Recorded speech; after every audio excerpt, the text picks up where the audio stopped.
I see a cluster of interesting faces, wearing a variety of expressions.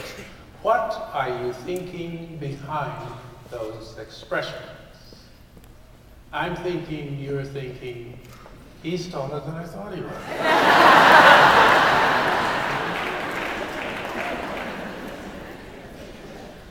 He's older, too. He's older than Harry Belafonte and Bill Cosby. And that's old.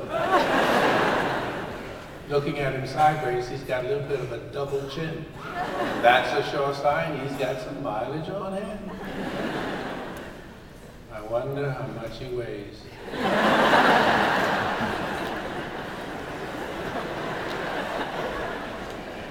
He's probably wearing a corset.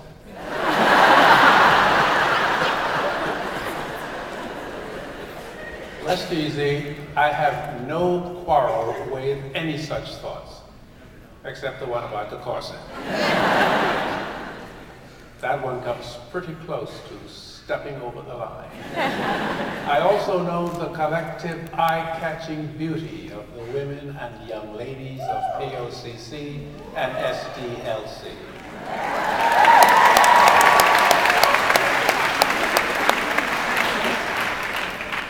Which, needless to say, reflects most favorably on the overall handsome appearance of the men and young men of POCC and SDLC.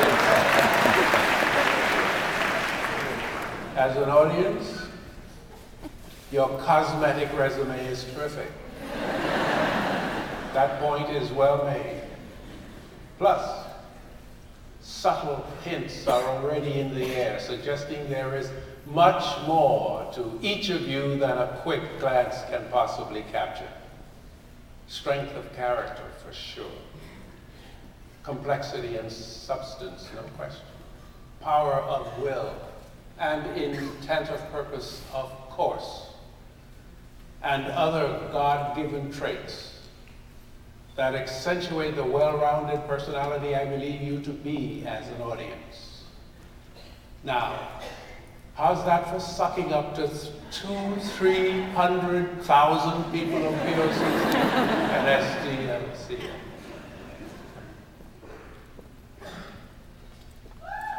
You have just had, be quiet.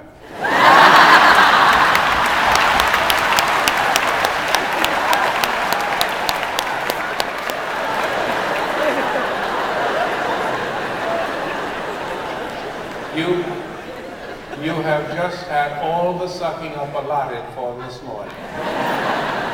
More will only spoil you rotten. Okay, now, at this point I would like to move closer to the truth.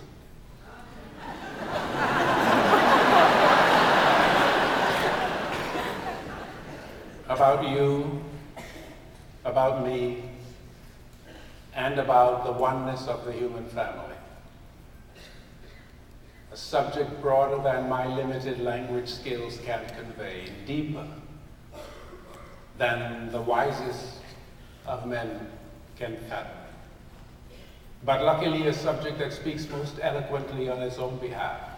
Hopefully this morning, from somewhere amidst the range of eclectic experiences that have been my life to now, you will hear it speak. Or at the very least, you will feel vibrations from its voice, maybe both, on this morning set aside in order that respect is paid and obligations reaffirmed to those truths already enshrined in our hearts and left there in safekeeping as part of the invaluable legacy we each have inherited from the lives of ancestors long gone.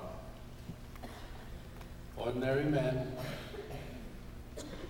ordinary women of courage, of character, of perseverance, and of honor, whose blood still runs in the veins of each person gathered here this morning. As speaker on this special occasion, I will try as best I can to reinforce those truths with some of yours, some of mine, and some from the oneness of the human family. So, here goes.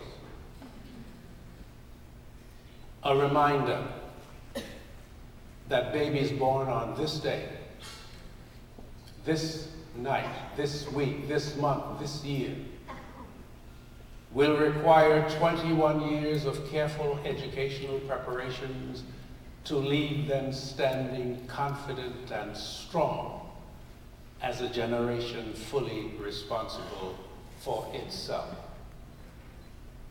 And over the 21 years that follow, preceding generations must try the best to see to it that the same careful educational preparations are available to help not only their children, but other children as well, to become a generation fully responsible for itself.